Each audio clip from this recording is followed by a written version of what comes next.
बार बता रहे कि हमसे गलती हो गई, हम गलत नहीं। मेरा हमारी बहन आज जो हम लोग हॉस्पिटल लेके उसको रोक के हम लोग सब लोग आ रहे हैं, कुछ बोल नहीं सकते उसके बारे में। बताइए हमें किस बात की सजा मिल रही है? हम गलती किए, उसका पश्चाताप तुम खुद ही ले रहे हैं। इतना बीमार है, यहाँ पर रो रही हैं। अगर उनको कुछ हो जाता है, भगवान न करे, अगर वो कुछ हो जाता है तो उसका जिम्मेदार कौन होगा? उसका जिम्मेदार सिर्फ मैं प्रशासन होगा। बुढ़ापा माँ बाप का हम सहारा, मेरे छोटे छोटे भाई बहन है। उस बच्ची के साथ क्या प्रॉब्लम हो रही है वो शायद आपने बड़े अच्छे तरीके से सुन लिया, समझ लिया। नमस्कार, मैं शिवांगी, आप देख रहे हैं द बोलती बन। जहां देश में एक तरफ किसान अपने हक के लिए लड़ाई लड़ रहे हैं, तो वहीं दूसरी तरफ देश के अलग अलग हिस्सों में शिक्षक भी अपने रोजगार के लिए हर दिन लड़ाई लड़ रहे हैं।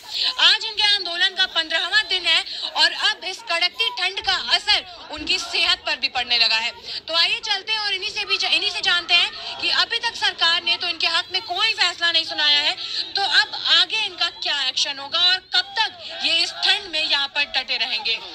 ये बताइए कि जैसा हम देख रहे हैं कि यहाँ पर एक महिला लेटी हुई है कंबल ओढ़ के और इनकी तबीयत खराब है। अभी मुझे आपने बताया कि इनकी तबीयत खराब है, तो कब तक आप लोग ऐसे ही यहाँ पर लड़ाई लड़ते रहेंगे? जैसा कि सरकार ने अभी तक कोई फैसला आपके हक में नहीं दिया, तो आगे एक्शन आपका क्या होगा? मैडम, हम 7 तारीख से अनवरत धरना दे रहे हैं। आज हमारा 15वां दिन है और हमारी सरकार से विनम्र प्रार्थना है कि जो 4 तारीख को शासनादेश लागू किया गया था, उस पर जो बिंदु छूट गए थे, उन पर दोबारा से पुनः विचार किया जाए और हमें नियुक्ति दी जाए। जबकि मैं बता देना चाहता हूं कि 2019 में जब फॉर्म भरवाए गए थे तो वो एक एग्जाम के लिए भरवाए गए थे, ना कि एक भर्ती पर, मतलब भर्ती के लिए। तो वहां से इन्होंने डाटा लिया और यहाँ कॉपी पेस्ट कर दिया।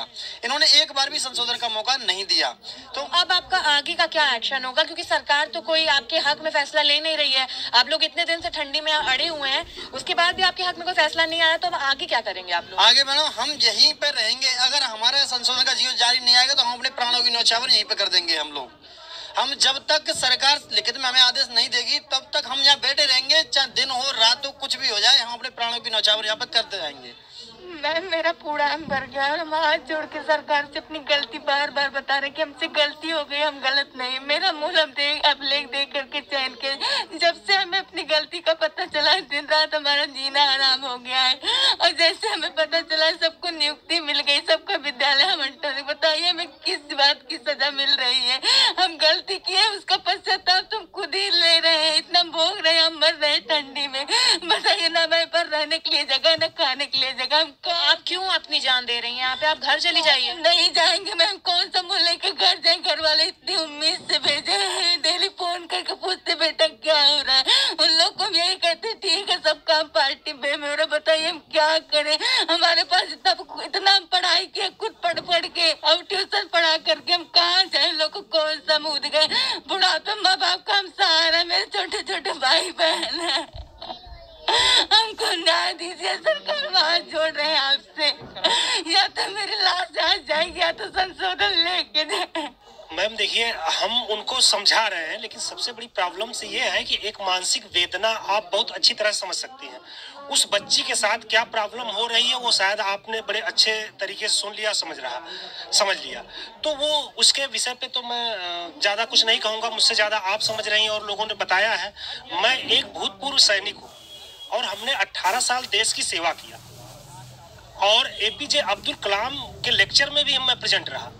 उन्होंने एक शब्द कहा था, एक वाक्य कहा था कि देश की सबसे बड़ी सेवा एक सैनिक करता है, दूसरा एक शिक्षक करता है। तो मेरे मन के अंदर ये रहा कि मैंने सैनिक के रूप में तो जीवन व्यतीत किया है, एक शिक्षक के रूप में भी जीवन व्यतीत करूं।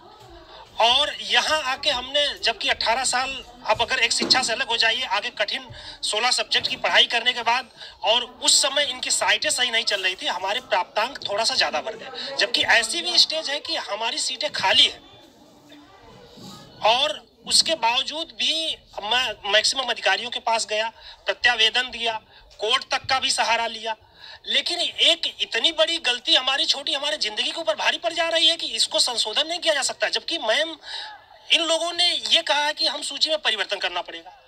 तो मेरे समझ से कि टेक्नोलॉजी अगर हमारी इतनी हाई है तो सूची में परिवर्तन करने में क्या प्रॉब्लम हो रही है?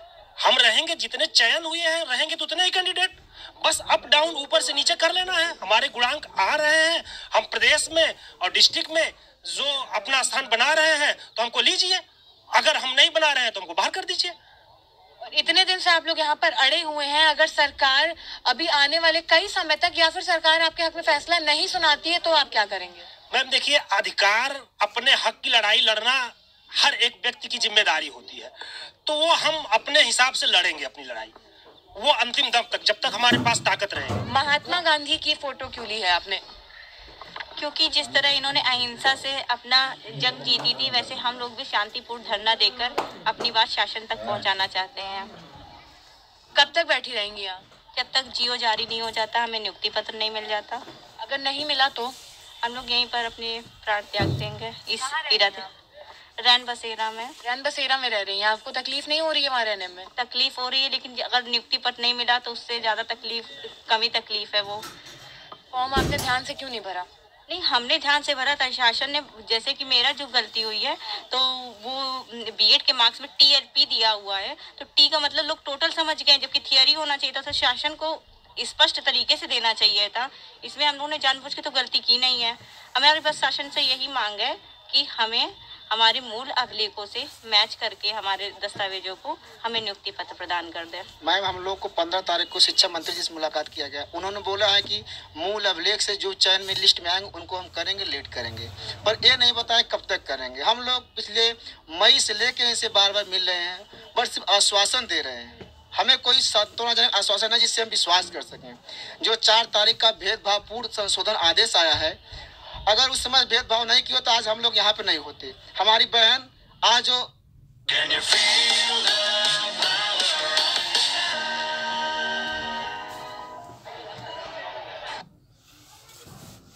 तो हम लोग हॉस्पिटल लेके उसको रोक के हम लोग सब लोग आ रहे हैं, कुछ बोल नहीं सकते उसके बारे में। हम लोग बस एक ही मांग है कि हम लोग का मूल अभिलेख देखकर चयन कर दिया जाए। जिस तरह 4 तारीख को जियो आया था कि अधिक पूर्णांक और कम प्राप्तांक वालों को, इस बार भी वैसा जियो आए, अधिक प्राप्तांक और कम पूर्णांक वालों का, और जो भी छूटे हैं बिंदु सबको जोड़कर जियो दिया जाए। तो देखा आपने, इनका कहना यही है कि अपनी मांगों को लेकर यहीं पर डटे रहेंगे जब तक सरकार अपना फैसला ना बदल दे। और अब इस कड़कती ठंड का असर इनकी सेहत पर भी पड़ने लगा है। जैसा कि आपने देखा कि एक महिला कंबल ओढ़कर यहाँ लेटी हुई है, रो रही है और अपनी विनती कर रही है, अपने हक के लिए गुहार लगा रही है सरकार से कि हमारी मांगे कृपया करके हाथ जोड़ के कह रही है कि पूरी कर दीजिए, क्योंकि अब उसकी सेहत पर बन रही है। और इन लोगों ने साफ साफ कह दिया है कि अगर किसी को भी कुछ हो जाता है तो उसका जिम्मेदार सिर्फ और सिर्फ प्रशासन होगा। बताइए हमें किस बात की सजा मिल रही है? हम गलती किए, उसका पश्चाताप तुम खुद ही ले रहे हैं। इतना बीमार है, यहाँ पर रो रही हैं। अगर उनको कुछ हो जाता है, भगवान न करे, अगर वो कुछ हो जाता है तो उसका जिम्मेदार कौन होगा? उसका जिम्मेदार सिर्फ मैं प्रशासन होगा। बुढ़ापा माँ बाप का हम सहारा, मेरे छोटे छोटे भाई बहन है। उस बच्ची के साथ क्या प्रॉब्लम हो रही है वो शायद आपने बड़े अच्छे तरीके से सुन लिया, समझ रहा। नमस्कार, मैं शिवांगी, आप देख रहे हैं द बोलती बंद। जहां देश में एक तरफ किसान अपने हक के लिए लड़ाई लड़ रहे हैं, तो वहीं दूसरी तरफ देश के अलग अलग हिस्सों में शिक्षक भी अपने रोजगार के लिए हर दिन लड़ाई लड़ रहे हैं। आज इनके आंदोलन का 15वां दिन है और अब इस कड़कती ठंड का असर उनकी सेहत पर भी पड़ने लगा है। तो आइए चलते हैं और इन्हीं से जानते हैं कि अभी तक सरकार ने तो इनके हक में कोई फैसला नहीं सुनाया है, तो अब आगे इनका क्या एक्शन होगा और कब तक ये इस ठंड में यहाँ पर डटे रहेंगे।